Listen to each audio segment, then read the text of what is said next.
नमस्कार, राजस्थान समाचार में आपका स्वागत है। पेश है राजस्थान की खास खबरें। 31 मई शाम 5 बजे से पहले देने होंगे काउंटिंग एजेंट्स के नाम। लोकसभा चुनाव के नतीजों में बस अब कुछ ही दिनों का समय रह गया है। 4 जून को लोकसभा चुनाव के नतीजे सभी के सामने होंगे। नतीजों से पहले पक्ष विपक्ष के नेता एक दूसरे पर बयानबाजी भी जमकर कर रही हैं। इसी बीच मतगणना की तैयारी को लेकर सीईओ प्रवीण गुप्ता ने जरूरी बैठक ली। सीईओ प्रवीण गुप्ता ने बैठक के दौरान कहा कि काउंटिंग एजेंट्स के नाम 31 मई शाम 5 बजे से पहले देने होंगे। मतगणना प्रक्रिया की वीडियोग्राफी होगी। मतगणना के दिन को पूरे राज्य में ड्राई डे घोषित रहेगा। गर्मी नहीं, आग बरस रही, 50 के पार पहुंचा पारा। देश भर में भीषण गर्मी पड़ रही है। बढ़ता तापमान रोजाना अपना रिकॉर्ड तोड़ रहा है। शनिवार को राजस्थान के फलौदी में अधिकतम तापमान 50 डिग्री सेल्सियस दर्ज किया। राज्य में पड़ रही भीषण गर्मी को देखते हुए आंगनबाड़ी केंद्रों में छुट्टी के लिए जिलों के कलेक्टर को अपॉइंट किया गया है। वहीं आपदा प्रबंधन विभाग ने सभी जिला कलेक्टर को राज्य में लू के आमजन एवं पशु पक्षी को राहत प्रदान करने के लिए भी आवश्यक व्यवस्था करने का आदेश दिया है। आपदा प्रबंधन विभाग के अतिरिक्त मुख्य सचिव आनंद कुमार ने सभी जिला कलेक्टर को सुचारू व्यवस्था के लिए आवश्यक दिशा निर्देश दिए हैं। खाद्य सुरक्षा योजना, जल्दी डीलर से कराए ये काम वरना हो जाएगा बंद। अगर आपके पास राशन कार्ड है और आप खाद्य सुरक्षा योजना का लाभ लेते हैं तो ये खबर आपके लिए है। जन आधार और गैस सिलेंडर के बाद अब राशन कार्ड की भी केवाईसी करवानी होगी। राष्ट्रीय खाद्य सुरक्षा योजना से जुड़े लाखों परिवारों के सदस्यों को अब राशन डीलर की दुकान पर जाकर पोस्ट मशीन के जरिए केवाईसी करानी होगी। किसी भी तरह के अपात्र व्यक्ति व फर्जीवाड़े को रोकने के लिए सरकार द्वारा ये नई व्यवस्था की गई है। नई व्यवस्था के अनुसार पात्र परिवारों के सभी सदस्यों को अपने राशन डीलर की दुकान पर जाकर बायोमेट्रिक अंगूठा लगाकर केवाईसी करवानी होगी।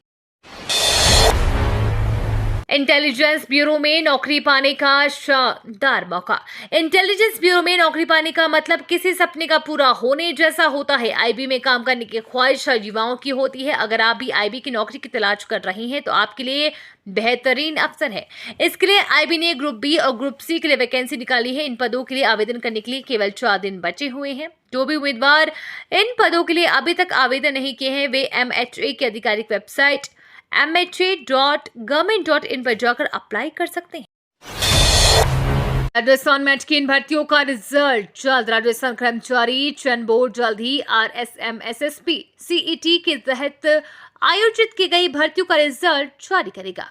अब जल्द ही भर्तियों के अटके रिजल्ट जारी होना शुरू होंगे। उम्मीदवार जो भी इस परीक्षा के लिए उपस्थित हुए हैं वे अपने रिजल्ट राजस्थान RSM SSP की आधिकारिक वेबसाइट rsmssp.rajasthan.government.in के जरिए चेक कर सकते हैं। चुनाव आयोग की मंजूरी के बाद भर्तियों के रिजल्टों को तैयार कर रही चयन बोर्ड की टीम सबसे पहले CET से जुड़ी भर्ती परीक्षाओं के लिए 15 गुना उम्मीदवारों की सूची जारी करेगी। फिर चयन बोर्ड लंबित 7 भर्ती परीक्षाओं का रिजल्ट जारी करेगा। 20 जून से पहले सभी लंबित रिजल्ट जारी करने का चयन बोर्ड का टास्क है। नॉन परफॉर्मिंग एसेट कांग्रेस छोड़ने वाले नेताओं पर बोली अशोक गहलोत।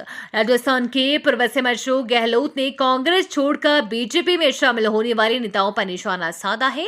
गहलोत ने ऐसे नेताओं को नॉन परफॉर्मिंग एसेट तक कह दिया है। गहलोत ने सोशल मीडिया प्लेटफॉर्म पर एक पोस्ट में लिखा है, बीजेपी की इन चुनावों में बुरी हालत होने का एक कारण कांग्रेस के नॉन परफॉर्मिंग एसेट कैटेगरी के सैकड़ों नेताओं को अपनी पार्टी में शामिल करना रहा है। कांग्रेस से ऐसे नेताओं के बाहर जाने से कार्यकर्ताओं को अधिक मौका मिला और बीजेपी पर ऐसे नेता लायबिलिटी बने, जिससे उनका खुद का कार्यकर्ता निराश हो गया। अहंकार की अति बीजेपी के पतन का कारण बन रही है। राजस्थान में ओबीसी लिस्ट में शामिल 14 मुस्लिम समूहों की होगी समीक्षा। भाजपा शासित राजस्थान अब अपनी ओबीसी सूची में 14 मुस्लिम समूहों की समीक्षा करने पर विचार कर रहा है। कलकत्ता हाई कोर्ट द्वारा हाल ही में बंगाल की टीएमसी सरकार द्वारा ओबीसी के रूप में वर्गीकृत 77 वर्गों जिनमें ज्यादातर मुस्लिम है को खत्म कर दिया गया है। राजस्थान के सामाजिक न्याय मंत्री अविनाश गहलोत ने कहा कि हम 4 जून के बाद ये जांच करेंगे कि 1997 से 2013 तक ओबीसी सूची में इन समुदाय के शामिल करना कानूनी था या अवैध। उन्होंने कलकत्ता हाईकोर्ट के आदेश का हवाला देते हुए कहा कि धर्म आधारित आरक्षण गलत था। जबरी रिटायरमेंट के आदेश से बवाल। राजस्थान में भजनलाल सरकार के अनिवार्य सेवानिवृत्ति के आदेश के खिलाफ कर्मचारियों ने मोर्चा खोल दिया है। कर्मचारी संगठनों का कहना है कि सरकार ने आदेश का विरोध किया जाएगा। आदेश अलोकतांत्रिक है।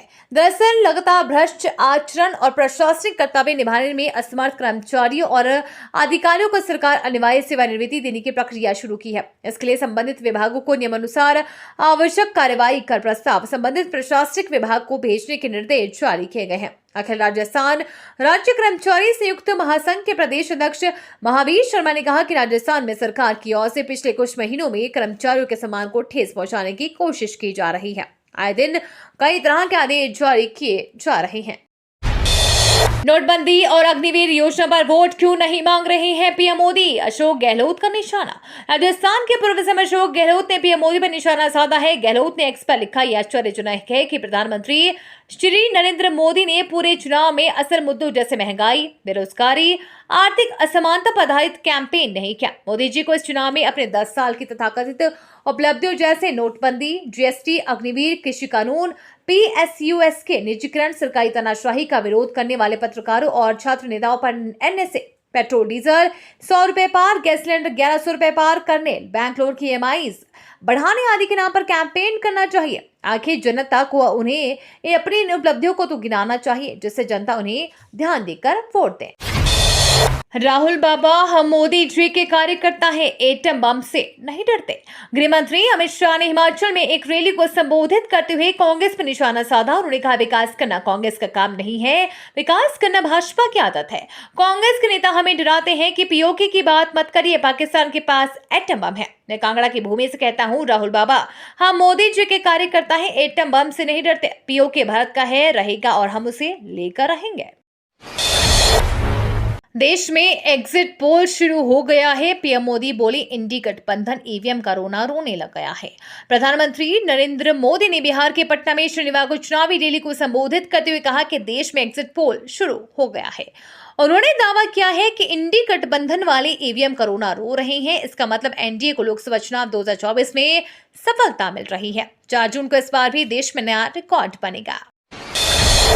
प्रशांत पिट्टी की ध्रुव राठी को चुनौती, डेटा के साथ मुझसे करे भारत के विकास पर बहस। यूट्यूबर ध्रुव राठी को ईज माई ट्रिप के फाउंडर प्रशांत पिट्टी ने चुनौती दी है। पिट्टी ने राठी से कहा कि वो उनसे भारत सरकार की उपलब्धियों पर डिबेट करे। पिट्टी ने राठी को इस डिबेट में शामिल होने के लिए जर्मनी से भारत आने की फ्लाइट टिकट स्पॉन्सर करने की भी बात कही। बता दें कि हाल ही में ध्रुव राठी ने सोशल मीडिया प्लेटफॉर्म एक्स पर एक वीडियो पोस्ट किया था, जिसमें भारत के नेताओं की शिक्षा पर सवाल उठाए थे। इसी का रिप्लाई करते हुए पिट्टी ने ध्रुव राठी को ये चुनौती दी डाली कि एक्स पर प्रशांत पिट्टी वर्सेस ध्रुव राठी ट्रेंड करने लग गया है।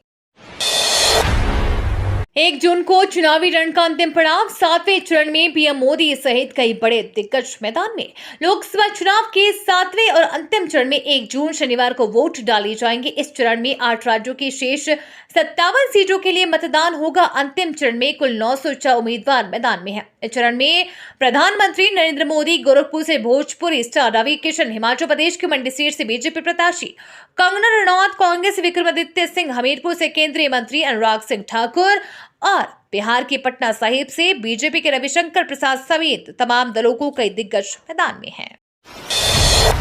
आयुक्त एवं कलेक्टर पानी, बिजली, स्वास्थ्य सहित सभी व्यवस्थाओं का संपूर्ण प्रबंधन संभाले मुख्य सचिव। मुख्य सचिव सुभाष पंत ने कहा कि बिजली, पानी, चिकित्सा, आमजन से जुड़ी महत्वपूर्ण सेवाएं हैं। जिला कलेक्टर ये सुनिश्चित करे कि बेहतर प्रबंधन एवं गहन मॉनिटरिंग से गांव ढांडी तक ये सेवाएं प्रभावी रूप से पहुंचे। मुख्य सचिव शनिवार को शासन सचिवालय में वीडियो कॉन्फ्रेंस के माध्यम से बिजली, पानी सहित अन्य महत्वपूर्ण विभागों को लेकर जिला कलेक्टरों के साथ समीक्षा कर रहे थे। उन्होंने सभी संबंधित अधिकारियों को फील्ड में रहकर जल समस्याओं का प्रभावी निराकरण करने का निर्देश दिया। प्याज पर केंद्र सरकार का 40% निर्यात शुल्क भारतीय किसानों पर पड़ा भारी। प्याज पर निर्यात प्रतिबंध हटाने के बाद क्या हालिया फैसले का घरेलू बाजार पर अप्रत्याशित प्रभाव पड़ा है। हालांकि इस कदम से निर्यात मांग को बढ़ावा मिलने की उम्मीद थी, लेकिन वास्तविकता काफी अलग है।